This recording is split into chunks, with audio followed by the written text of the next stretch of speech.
Okay, I just watched Carrie.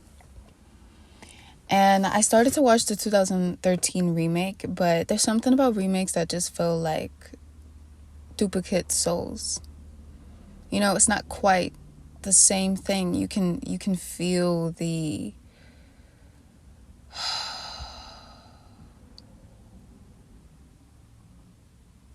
just the replication, the in off. There's something disingenuous about it. But that's just the nature of remakes. Like, that's just who they are, you know, as entities. That just comes with the territory.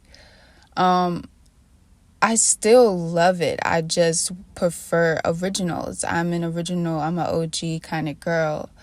I prefer a feeling that is organic, it's natural, and that's what the 1976 film does for me. I see that they have a Carrie 2 that was in 1999, but I'm not going to watch it. And I also saw that they had a 2002 film. But nah, I'm okay. I'll stick with the original. The original is more than just a film. And I think it is where my love and my respect for horror, the horror film genre, begins. Because I think it's just classic, it's iconic, it's top tier horror film like content, because I feel like it surpasses the category. It surpasses just being a movie. I think it is actually art. And Sissy Spacek is so beautiful. Like, I love the cinematography, the lighting. It's so warm. The overall just feeling of it. It feels like a 1976 movie, but it doesn't. It doesn't.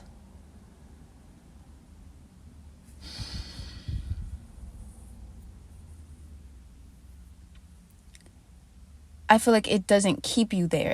It doesn't keep you in the 70s. It doesn't. And I feel like that's what I love the most about it. It's one of those stories that goes there. It doesn't just give you the gore, the blood, the guts, the horror. It gives you the soul, the spirituality, the religion. It gives you the darkness. And the images are so raw. The details are so juicy. They're very juicy. That's the best word I can use to describe it. And it's smooth and it's sensual. The 2013 remake, I feel like it strips the story of its sensual nature. The fact that there's so much going on when it comes to sexuality and just sex in general, just as a topic. And I feel watching this movie again brought up so many different things. The first thing is that it's more than just the Mean Girls, right? It's not just about high school bullying. It's deeper than that. This is a story that brings to the light all of the ways that a mother can over-sexualize her own daughter. And for me, it's a little bit sensitive for me to watch because there's certain elements of the story that I can relate to. And it stings a little bit. But I still love it because it's such an accurate depiction of what it feels like to have experienced certain things in your life. that nobody else would even believe if there wasn't a movie to, I guess, put it into images, put it into something tangible and make it a demonstration. And the truth is, starting your period and not knowing that this is something that's going to happen to you is very, very traumatizing. And I genuinely think it should be considered some form of neglect if a girl has her period and she had no clue that this point in her life was going to come. I just feel like that's not cool. And some people may think it's TMI, but the thing is, Carrie got hers in high school. Like, hers was really, really late. Mine was really, really early, okay? I hadn't even got to middle school yet when I got mine. So, can you imagine the feeling that I had as a 9-year-old little girl? Okay, I'm just gonna be honest. I mean, what are we gonna it's a part of my story, it's a part of my journey. I mean, at some point, if I have a daughter, I'm gonna have to, keep her aware of herself. And maybe there's somebody somewhere that can relate, or maybe they can't. And I'm just enlightening them on all of the possibilities and the potentials. But yeah, I was 9. So can you imagine what was going through my freaking head? And that when I had felt the pain beforehand, before I had even saw the blood. Okay, yes, I'm gonna get gory, and I apologize if this is disturbing or makes you cringe or queasy. But we're going to be organic. We're going to be authentic. We're going to have a serious, real heart-to-heart talk about this, okay? This is a real conversation. And it's topics that I feel like this movie brings up, things that should be discussed. So, yes, I didn't even see the blood, but I felt the pain. And I just thought that was it for me. That was it. And and the type of child that I was and the type of environment that I was raised in, there's no way I was going to let my mother know that I was feeling this pain or that I was bleeding.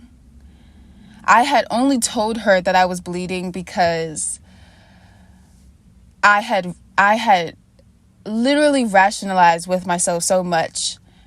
I'm talking angel, devil on my shoulder type of rationalizing at 9 years old, trying to figure out what should I do?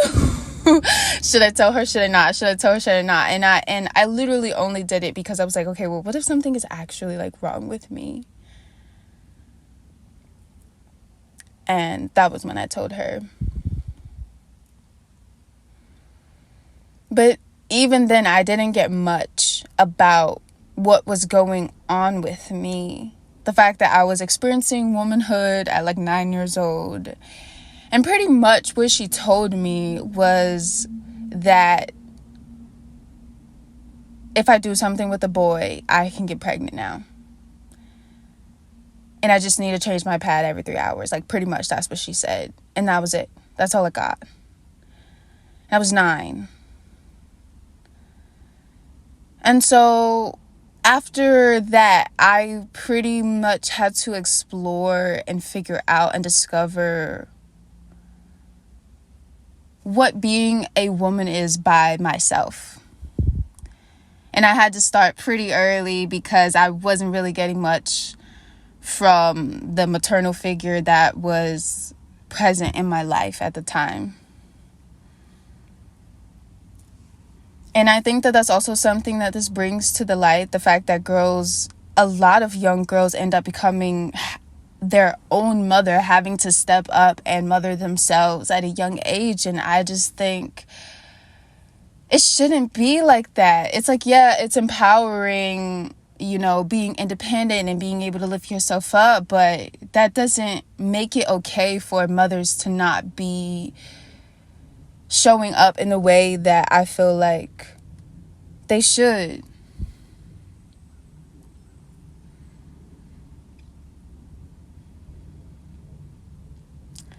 But let's move on to a different topic, okay?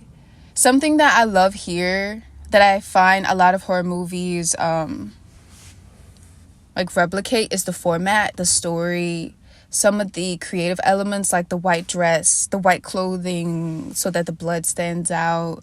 And even just the sequence of the events, the way that the events are ordered, the way that they are shot, the cinematography, it's just so iconic for me. It's so phenomenal, and it's so 70s, but yet just timeless at the same time. That's what I was trying to say in the beginning, the word timeless. There it is. But yet it still gives you that, like, the soul, the spirit of the 70s. The 70s was such a time, and I feel like if I had been born in the 70s, man, things would have been different, but I wasn't. And I think it's just like, if you guys ever want to make a Carrie with like a brown skin girl, just let me know, I'm down because I would totally do it. And there's just this innocence to Sissy Spacek that other performances just do not match. Like, there is just something so natural about her in this film that just makes it a once in a lifetime type of story. No matter how many times it gets remade, there's just nothing like the first.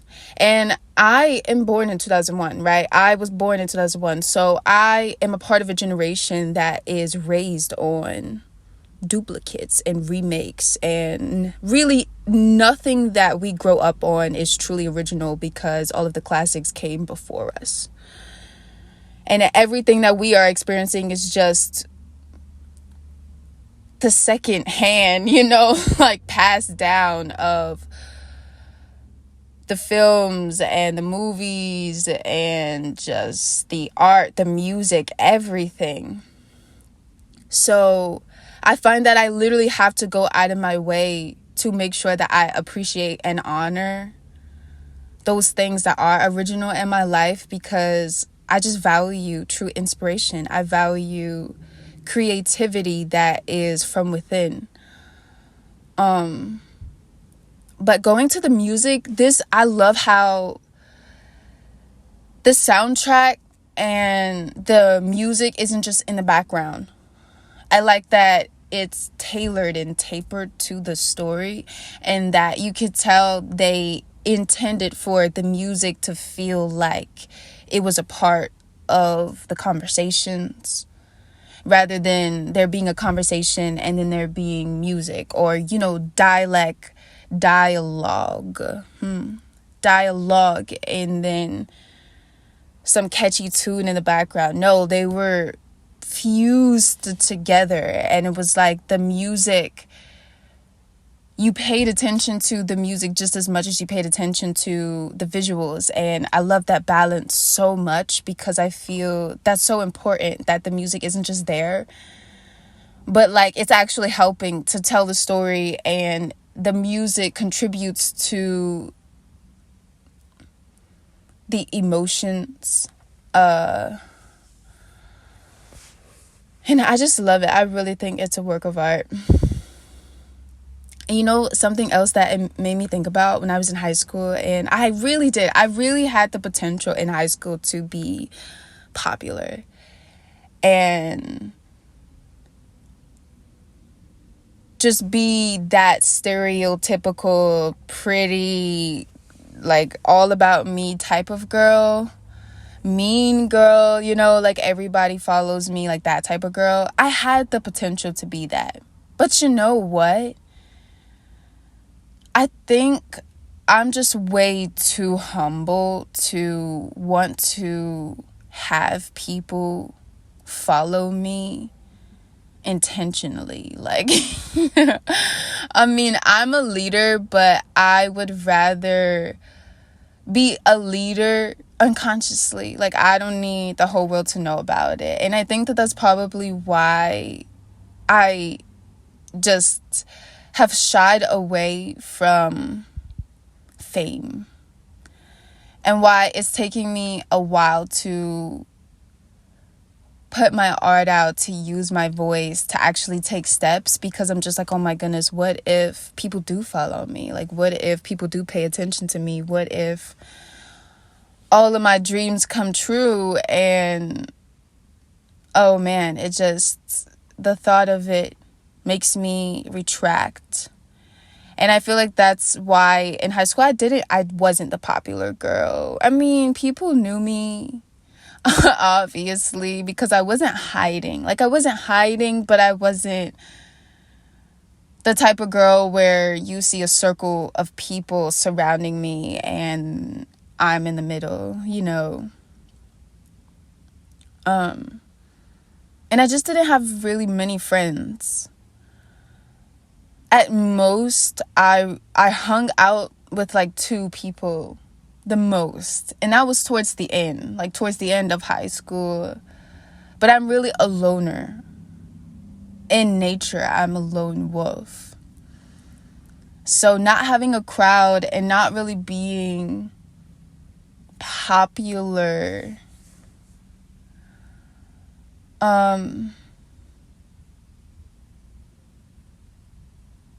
it just resonates. There's a lot of things about this character that make me feel a lot less crazy. Carrie. And for that, I'm thankful. Okay? So, that's my Carrie review. Alright, goodbye.